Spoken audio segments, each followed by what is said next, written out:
সব রোগের এক ঔষধ। আমি এটা জেলখানায় দেখেছিলাম। 10,000 মানুষ আমরা, ডাক্তার একজন মহিলা, যেই চাই একই ওষুধ দেয়।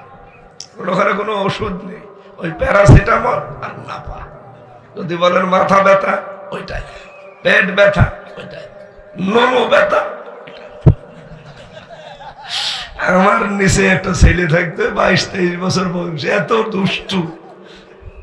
ওই যে গাঁজা নিয়ে ধরা পড়েছে শয়তান, এত দুষ্টু। গাঁজা খাওয়ার জন্য ধরে নিয়ে গেছে পুলিশ, জেলে দিয়েছে।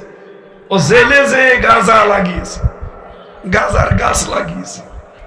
জেলার এসে বলছে, আরে শয়তান, গাঁজা খাওয়ার জন্য পুলিশ তোরে জেলে দিলেও, আর তুই গাঁজার গাছ এই জেলের ভেতরে লাগিয়েছিস। এত বড় বড় হয়ে গিয়েছিল। আমি ওই দিন দেখলাম যে গাঁজার গাছ এরকম হয়। আল্লাহর ইশারা, ওর এই লজ্জাস্থান ফুলে এরকম মোটা হয়ে গেছে। ওখানে তার কোনো বললাম চিকিৎসা নেই। ওই গেছে, সিরিয়াল হিসাবে আমাদের দাঁড়ানো লাগে। শয়তান পড়েছে আমার সামনে, যেহেতু ডাক্তার একটা মহিলা, যুবতী মেয়ে, এই হয়তো 30-32 বছর বয়স হবে। MBBS ডাক্তার, এই জন্য সরকার ওখানে দিয়েছে। কিন্তু 10,000 মানুষের এক ডাক্তার। আমার মনে হয় মহিলা ডাক্তারটা না দিয়ে একটা পুরুষ ডাক্তার দেওয়া দরকার। কারণ মেয়ে লোকের কাছে আমাদের অনেক রোগ আছে, বলা যায়। কিন্তু ওখানে তো আর লজ্জা শরম করলে আপনি ভালো হবেন না, বাধ্য হয়ে বলা লাগে যে ম্যাডাম। ওই শয়তান যে বলছে, প্রথম 2 দিন গিয়েছে ওই একই বড়ি দিয়েছে, কাজ হয়নি। এবার গাঁজা খাওয়া মানুষ তো রেগে গেছে, যে বলছে যে ম্যাডাম কি তোরে যে আগে দেখলাম, আমার জিনিসপত্র ভালো হচ্ছে না। আর কি জিনিস? এবার লুঙ্গি খুলে বলছে, এই যে। ম্যাডাম তাড়াতাড়ি চোখে হাত দিয়ে বসে, এই বন্ধ কর। বলছে না, এই দেখেন কিরকম মোটা হয়েছে। মহিলা ডাক্তার কি বলবে? ম্যাডাম বলছে পুরুষ মানুষের এরকম হয়। তো শয়তান আবার আমার দিকে তাকিয়ে বলছে যে হুজুরের তো হয় না। আমার পেছনে আরো 4-5 জন লাইনে দাঁড়িয়ে আছে। এদেরকে তাকান, এদের তো মোটা হয় না, আমার এত মোটা, আমি আর পারছি না। আপনি খালি আসলে একই ওষুধ দেন, আপনি নতুন কোন ওষুধ দেন। তো ম্যাডাম বলছে আমি কি ওষুধ দেবো, আমার কাছে যা আসে প্যারাসিটামল, নাপা ছাড়া আর কিছু। হাসান বসরির কাছে যে 4 জন আসলো পর পর, মরিদ ডাক দিয়ে বলছে যে হুজুর যারা আসে শুধু একই ঔষধ দেন। বলছে দেখো, কোরআনে কারিমের তিনি আয়াত তেলাওয়াত করে শোনালেন, ফাকুল তাস্তাগফিরু রাব্বাকুম ইন্নাহু কানা গফফারা। আল্লাহ রাব্বুল আলামিন বলেন, হযরত নূহ জাতির কাছে বলেছিলেন যে আল্লাহর কাছে ইস্তেগফার করো, তওবা করো, নিশ্চয় তিনি গফফার। তিনি কি? শুধু গফফার না, গফফার, তিনি বড় ক্ষমাশীল। ইউরসিলিস সামাআ আলাইকুম মিদরারা। যখন মানুষ আল্লাহর প্রতি ইস্তেগফারে থাকে, মহান আল্লাহ তার জন্য আকাশ থেকে বৃষ্টি নাজিল করে।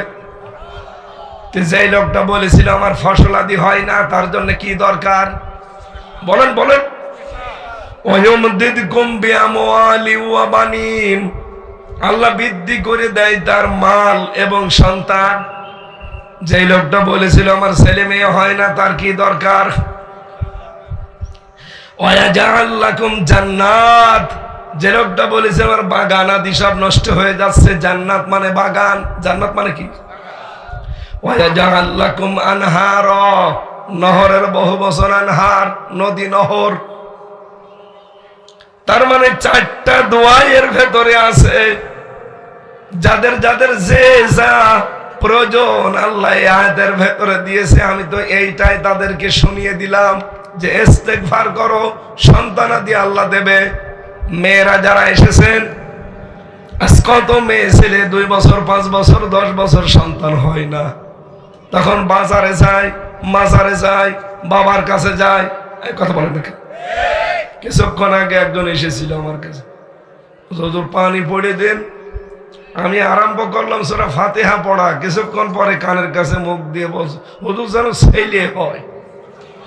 মনে মনে ভাবলাম, আল্লাহ, আমার 3টা মেয়ে। কয়টা? পানি পড়ে দিলে আপেল নিয়ে আসে অনেকে, আপেল পড়ে দিলে ছেলে হবে কিনা ঠিক নেই, তারপর বলছে যেন ছেলে হয়। যদি আপেল পড়ায়, পানি পড়ায়, ছেলে হওয়ার ক্ষমতা আমার থাকতো, আমার এই 3 নম্বরটা জীবনও মেয়ে হইতো না। কত দোয়া করলাম কাবা শরীফে, যে বউ নিয়ে গিয়েছিলাম। যখন 3 মাস বয়স হয় বাচ্চাটার পেটে, তখন ওর মাকে পর্যন্ত নিয়ে কাবার গিলাফ ধরে বললাম, 2টো মেয়ে আছে, এবার যেন ছেলে হয়। কিন্তু আল্লাহ আবার দিয়েছে মেয়ে, হাফসা জান্নাত। তো ওনার ওই পানি পড়াই দেখে আমার মনে হচ্ছিল, পানি পড়ছে, আমি আল্লাহর নামে সূরা ফাতিহা, এটা একটা শেফা। আর ও আমার বলছে, হুজুর যেন ছেলে হয়। মনে হচ্ছে আমি ছেলে নিয়ে বসে আছে, শুধু ফু দিলেই হয়ে যাবে।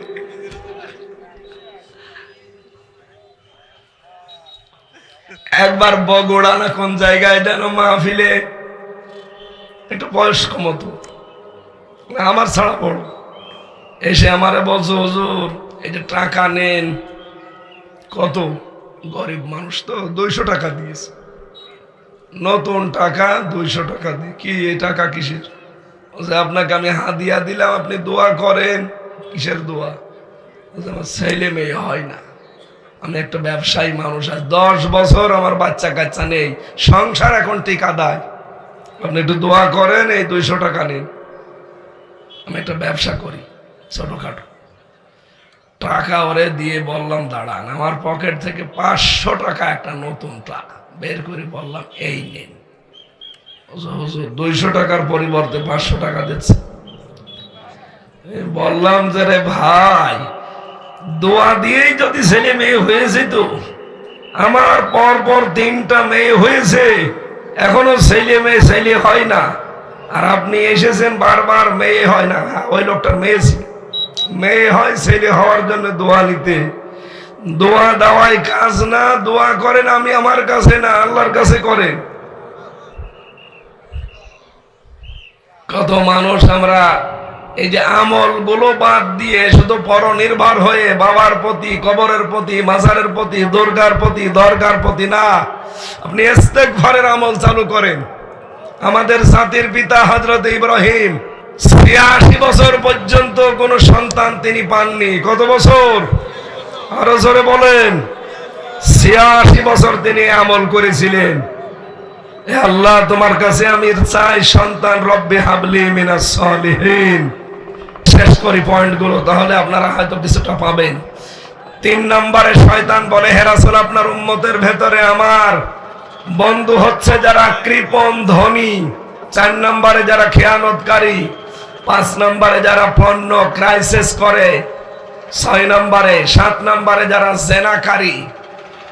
8 নম্বরে যারা সুদখোর। 9 নম্বরে যারা বখিল।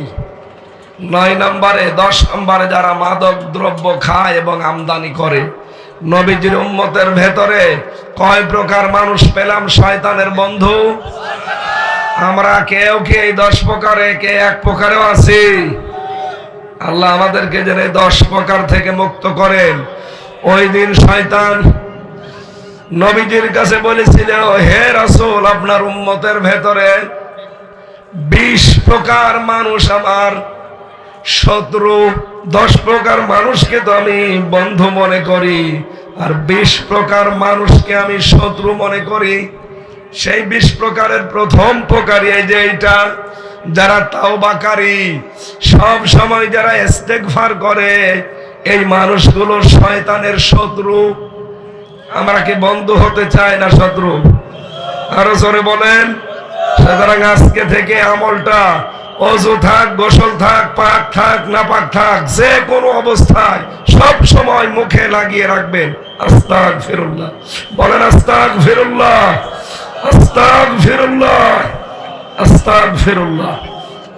মেহমান আসতেছে, আমরা বিস্তারিত আর বলতে পারছি না, আর আমার এমনি কণ্ঠ ভাঙা।